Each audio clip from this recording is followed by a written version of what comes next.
Hey, Steve Saretsky here. As always, the Canadian real estate market update with a particular focus on Vancouver. You get any sort of value, entertainment out of these videos. All I ask that you hit thumbs up and subscribe. Questions, comments, put those below.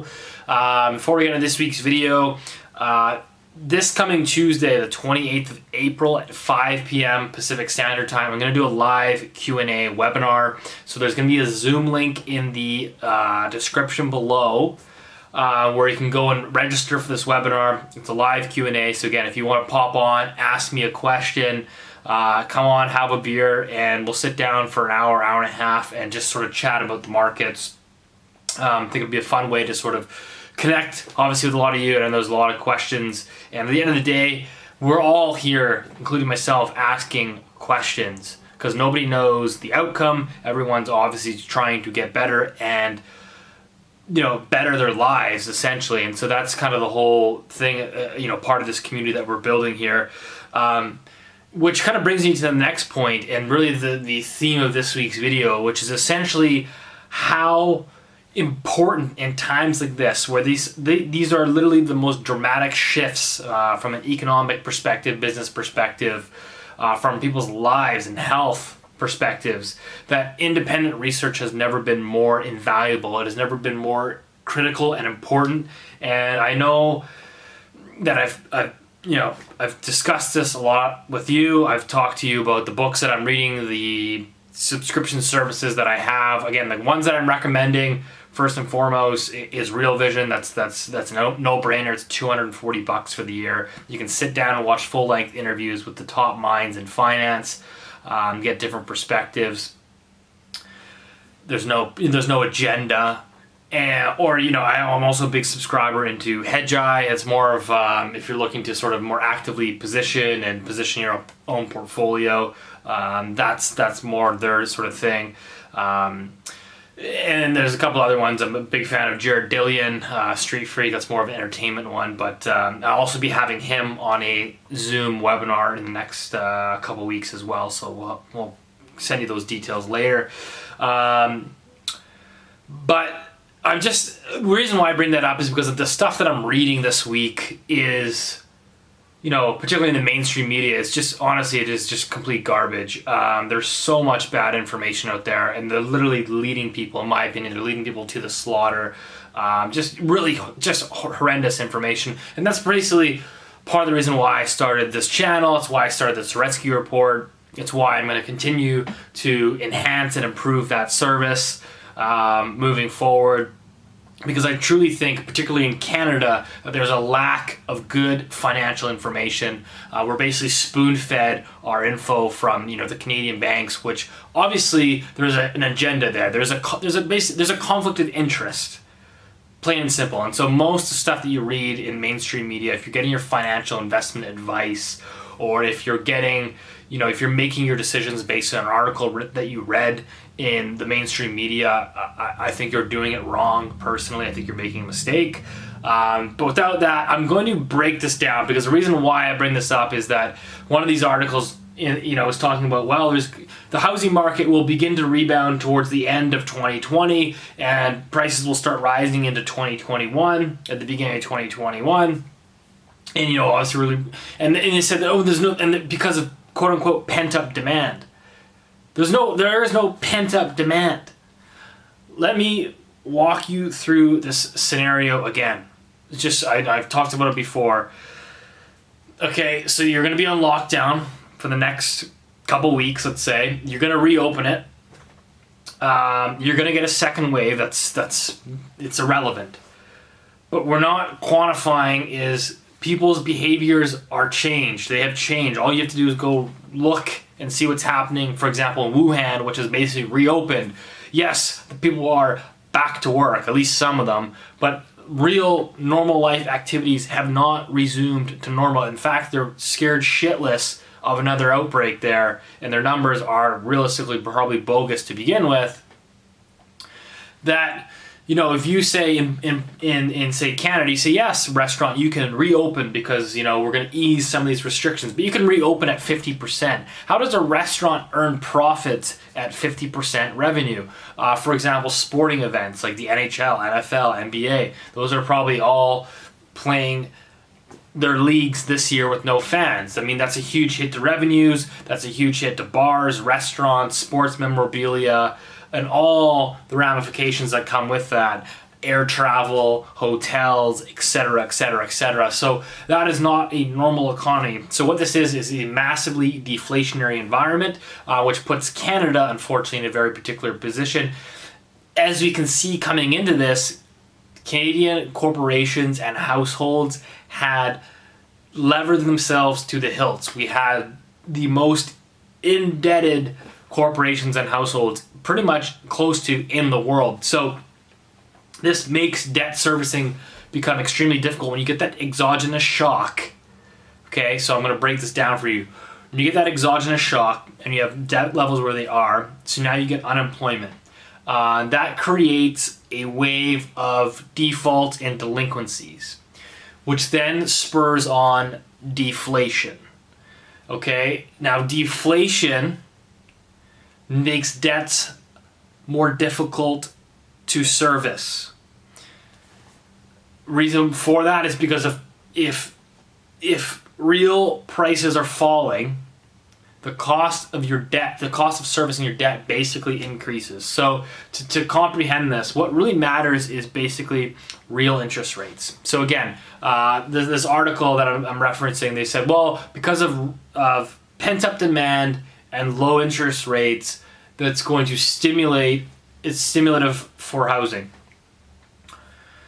So what they're not factoring in is interest rates. So even though interest rates are low, yes, the Bank of Canada has cut from 1.75 down to 0.25. That's the effective lower bound, meaning they're not willing to go any lower. The real rate could and is likely end up actually going to be moving higher, meaning real rates are the interest rates adjusted for inflation.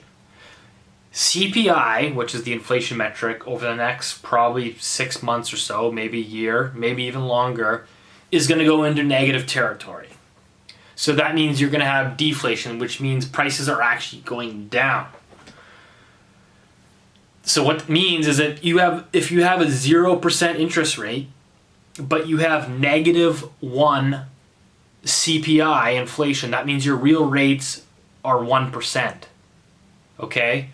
So that means, as opposed to, for example, today, let's say today, before the coronavirus, you had you had CPI at, in Canada, I believe it was like 2.5%, and you had the Bank of Canada's interest rate at 1.75%. That means their interest rate is below the rate of inflation, making it a real negative interest rate. Now, when you enter into a deflationary environment, the real rates are actually moving higher. And so even if you were to omit that, you'd still be in a scenario where, okay, let's take a 5-year fixed mortgage. That basically hasn't changed in 5 years. So what I mean by that is, basically over the last 5 years, the Canada 5-year fixed mortgage rate has basically hovered around 2.5 to 2.7% on average. That's where it's been. So rates we saw went back up to 3%. Now they're starting to come off again. They're easing. They're down to about 2.5, 2.6. They could end up going lower. They could go 2.4, 2.3.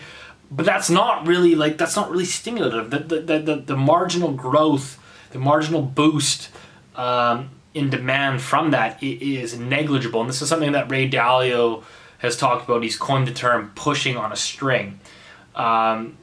It's not really doing anything. It's not really stimulating. So in a typical recession, you usually have to cut interest rates by 400 to 500 basis points on average, so 4 to 5%.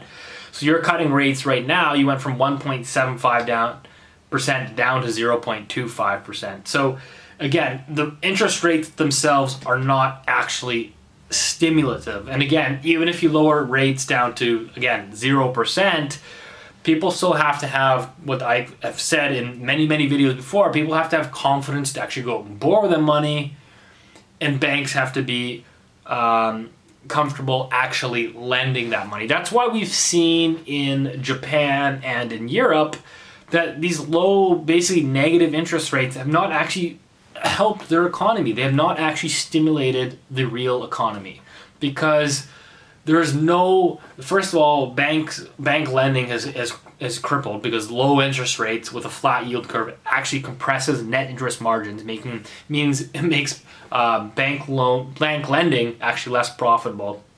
Second is that people are so strapped with debt, whether that's through households, corporations, etc., that there's not a whole lot of desire to really, you're already so indebted that it just doesn't really push more growth. So I think that's important to understand, that that's kind of my view and my thesis, and it's the reality that, pent up demand, just because the real estate market, restarts, it does not mean that, okay, well, I didn't buy a condo last month, so I better go buy 2 condos because I missed last month, plus I need to, catch up on my missed purchasing of my condos. In fact, you're likely to basically pull investor demand off the market, because as an investor, particularly in markets, say Vancouver and Toronto, which are very highly speculative markets, they're betting on price appreciation. They're also forecasting in higher rent growth. So not only is rent growth not growing, it's actually going to come down along with again, deflation.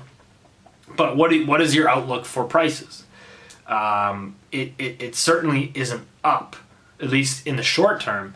But again, I am not overly pessimistic on the housing market. Okay? I think that we're going to see deflation. I think that we're going to see a correction in the housing market. I think that is going to catch, obviously, people off guard. But as I said on Twitter, and as I discussed, joked with Jared Dillian, is that in the U.S., policymakers support the stock market. You can see that through all the measures of QE and bailing out high yield corporate bonds, buying up junk ETFs. They are supporting the stock market. That's just what they do. It's become, it's actually basically, some people argue it's essentially in the interest of national security. And in Canada, the policymakers support housing. It's just what they do. It's become too concentrated. So coming into this, so you have to keep that in your frame of reference, even though economically and fundamentally prices should come down, X percentage, that there's an artificial floor underneath them because of policymakers, lack of desire to see an actual reset. And so that's why I personally am not I'm in the camp of making investment decisions and trying to make proper investment decisions.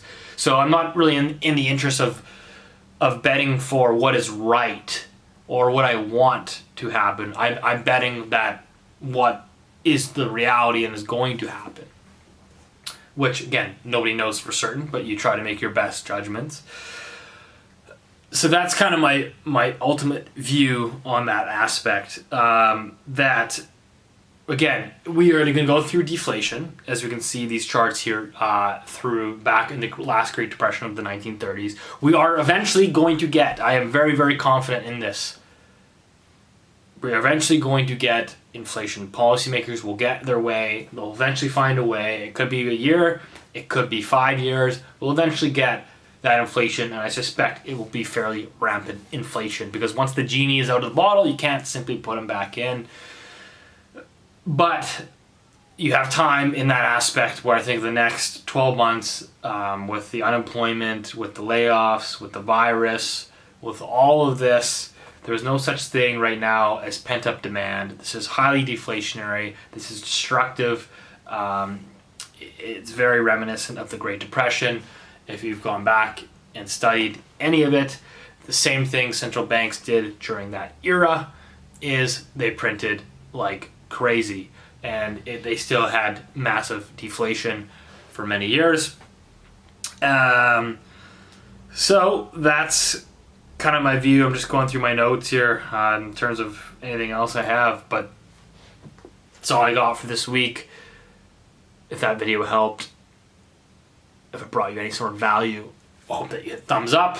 Otherwise, see you on next week, or earlier than that, Tuesday, for the social hour Q&A. Take care.